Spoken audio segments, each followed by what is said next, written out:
Wakati mu ssanyu abazanyi b'ettendekero ly'omupiira erya Naggulu Police Kids Soccer Academy erabudde okunyinya omupiira ttiimu yonna enaab'eŋŋanga. Ttiimu eno esibuddwa ettuntu lya leero erimu abazanyi okuva mu poliisi ez'enjawulo omuli ne Mubende. Last year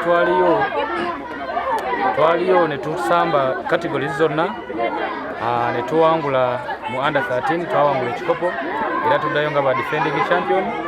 Naye kuno tuba akasana tuyinza okudda n'ebikopo ebiwera kuba categories ziri nnya under 11, 13, 15 ne 17. Last year under emu yawangula but this year twetegese bulungi abaana balamu bulungi tuba tweyiniza ekimala so mbakakasa nti tugenze naye tugenze kuzanya buzanyi tugenze competinga whereby tulina okudda nga tuli bawanguzi. Bw'abadde asibula ttiimu eno Superintendent Opoto Jacobo alaze ng'abaana balina ebitone eby'enjawulo abazadde bye balina okufaako okutumbula. But with these children they see what is happening.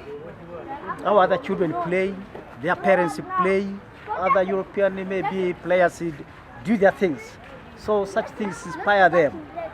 Some of them will like martial arts. When they see them, those who say poo poo, they also want to be like that. So when they see those who play nice football, where they're twisting, dreamballing the ball, they also get that kind of inspiration.